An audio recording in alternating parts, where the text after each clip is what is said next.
हरमुज प्रणाली एवं विश्वर सबुठु विपज्जनक रणक्षेत्र दर्शक बंधु अमेरिका ईरान मध्य अस्थायी शांति चुक्ति भुशुड़ी पड़ुछि वाणिज्यिक जहाज उपर होइतिबा आक्रमण प्रतिशोध नेबाकू अमेरिका एपरि ऑपरेशन आरंभ करुछि बोली कि कहे अमेरिका सब सेमती कहे जे जानी शुणी निज उपर आक्रमण होउछि दर्शाई से सब किछि करे अमेरिकार जो शक्ति रही अमेरिकार जो सेंट्रल कमांड पक्षरु कहा जाउछि जे ईरान रो 80 रु अधिक टार्गेट को ध्वंस करा जाइछि वाह एमिति करिके बारे बहादुरी मारती ईरान रो air defence system coastal radar 60 रु अधिक आईआरजीसी रो छोट बड़ बोट को भी ध्वंस करा जाइछि जाके अमेरिका कहउछि अमेरिका सेना कौन कहउछि औरी ईरान सुनी नथिला तेणु ताकू बड़ जवाब देवाक पड़िबो भाई कौन शुणिबो तांकर सर्वोच्च नेता सरीगलाणी तमे फेब्रुआरी मासरु युद्ध लड़ुच तथापि जीति पारुन पुणी थरे एभली परिस्थिति जानी शुणिकी करा जाउछि ना या पछर को उद्देश्य रही ये बड़ प्रश्न पूर्वतन सर्वोच्च नेता आयतुल्ला खामेनी अंतिम संस्कार चलता बेले ये आक्रमण घटी दर्शक बंधु ईरान राष्ट्रपति मसूद पेजिकिस्तान तेहरान फेरी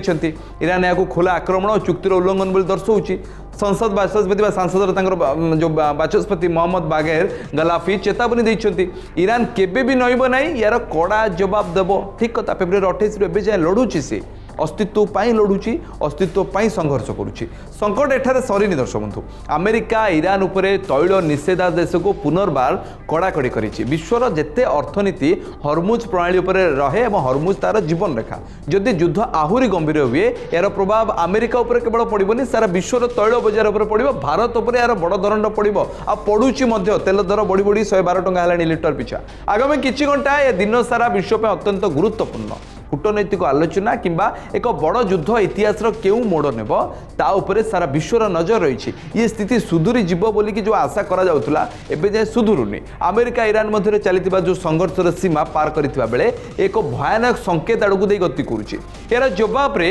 बाहरीन और कुवैत रे थिबा अमेरिका ठिकणा ईरान रो पालटा आक्रमण भी जारी रही एपटे प्रतिशोध निआरे जलुची तेहरान ईरान सर्वोच्च सामरिक मुख्यालय पक्षरु स्पष्ट करा जाइछे अमेरिका खोला आक्रमण जवाब बहुत बड़ आकार में दब अन्यपटे पूर्वतन सर्वोच्च नेता आयतुल्ला अली खामेनी को अंतिम संस्कार जो होला से प्रस्तुति चलता बेले राष्ट्रपति मसूद पेजिकिस्तान अधारू गस्त करी तेहरान फेरी वरिष्ठ नेता अधिकारी बैठक कर गंभीरता बुझंतु स्थिति केते जटिल होलानी अमेरिका प्रतिरक्षा सचिव पीट हेक्सेथ इज्राएल गस्त करिवार संभावना रही ये समस्त फादर ऑफ इज्राएल जानते इज्राएल जहाँ निर्देश आसला कहते ट्रम्प बहुत बड़ बड़ कथा कहते बैकडोर इज्राएल परामर्श नियंती अनुमति भी नियंती हरमुज प्रणाली तीन वाणिज्यिक जहाज उपर आक्रमण परिस्थिति एभली मोड़ नहीं जहाँकि विश्वर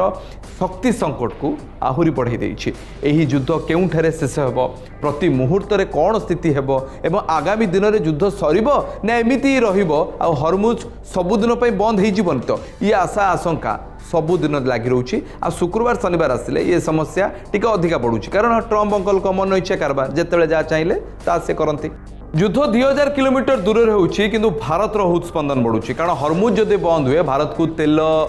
ठू आरंभ कर गैस आसी पारिबो नै जदि भी जो देश आसुची सेठी भी स्थिति एबे भलो नै वेनेजुएलार कथा जानिथिबे वेनेजुएला को नै तबे अधिका चर्चा सोशल मीडिया रे आपण जानि परथिबे कोथि पय मु कहूची तो एसबू भितर सबुठु अधिका चर्चा होउची जे भारत रे गैस रो जो सप्लाई तेल रो जो सप्लाई हरमुज को अनलिमिटेड सप्लाई जो होउतला बा अनवरत भाव रे तेल आसुतला सेथिरे किछि प्रतिबंधक लागिबो आ जदि लागे ताले तेल दर कमिबा जो आशंका करा जाउची ये आहुरी एमिति रहिबो कि स्थिति आपण मतामत कोन शेयर करंदु।